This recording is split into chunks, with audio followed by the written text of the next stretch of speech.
नमस्कार, DS4 मराठी न्यूजमध्ये आपले स्वागत आहे। नाशिक विधान परिषद निवडणुकीची रणधुमाळी आता अधिकच तीव्र झाली आहे। महायुतीचे अधिकृत उमेदवार आणि विद्यमान आमदार नरेंद्र दराडे यांनी आज आपला उमेदवारी अर्ज मोठ्या थाटामाटात दाखल केला आहे।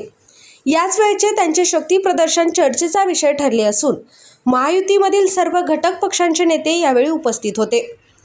नाशिक स्थानिक स्वराज्य संस्था विधान परिषद मतदारसंघाच्या निवडणुकीसाठी उमेदवारी अर्ज भरण्याचा आज महत्त्वाचा दिवस होता।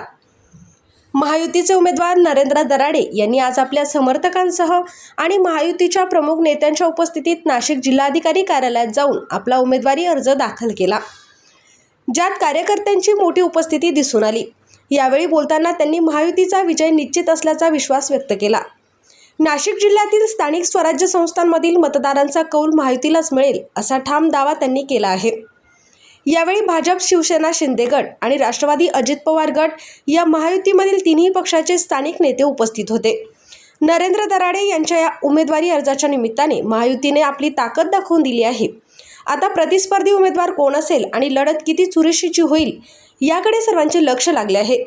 DS4 मराठी न्यूज़साठी दीपक सोनवणे। आज महायुति के विधान परिषद के उम्मीदवार के नरेंद्र जी दराड़े इनका फॉर्म दाखिल किया है और नासिक जोन से महायुति के उम्मीदवार नरेंद्र जी दराड़े रहेंगे।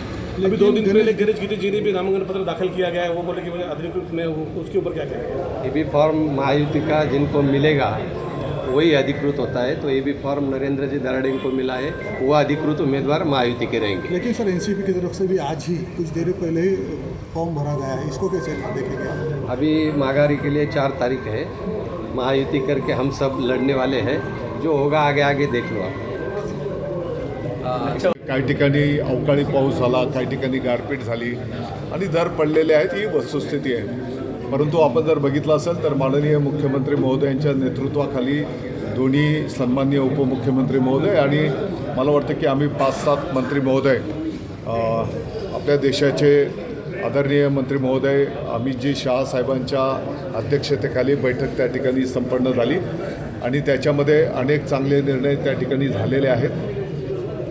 जिथपर्यंत माझी माहिती आहे तर त्या बैठकीचा निर्णय झाल्याच्या नंतर काही प्रमाणात त्या दरामध्ये सुधारणा झाली आणि आता थेट जेव्हा नाफेड आणि NCCFच्या माध्यमातून बाजारात ज्या बाजार समिती आहेत त्या बाजार समितीच्या माध्यमातून थेट शेतकऱ्यांकडून खरेदी करावी असे आदेश केंद्राने त्या ठिकाणी दिलेले असल्यामुळे ती खरेदी सुरू झाल्याच्या नंतर मला विश्वास आहे की आणखी कांद्याच्या दरामध्ये सुधारणा होईल।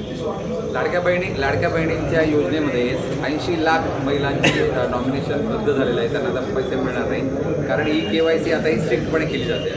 किती परिणाम होईल आपल्याला असं वाटतं? मला वाटतं की अतिशय पारदर्शक पद्धतीने ही योजना राबवली गेली पाहिजे आणि म्हणून KYC या कन्सेप्टमधून ही योजना राबवण्याचा पाठीमागच्याच काळात निर्णय झालेला।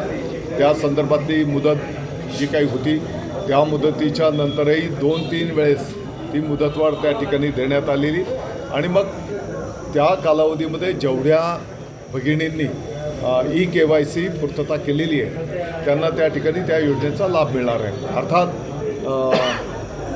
आणखी डिटेलमध्ये माहिती घेऊन मला वाटतं की कदाचित परत मुदत वाढवण्याची आवश्यकता आहे का या संदर्भामध्ये माहिती घेऊन त्या ठिकाणी आम्ही वरिष्ठ पातळीवर पाठपुरावा करतो। सुहासांना हे सुद्धा शिवसेनेचे जबाबदार नेते आहेत आणि आम्ही सर्वजण सोबत आहोत। होऊ शकतं की काही कामाच्या निमित्ताने ते बाहेर असतील, परंतु असा कुठलाही किंतु परंतु आमच्यामध्ये नाही।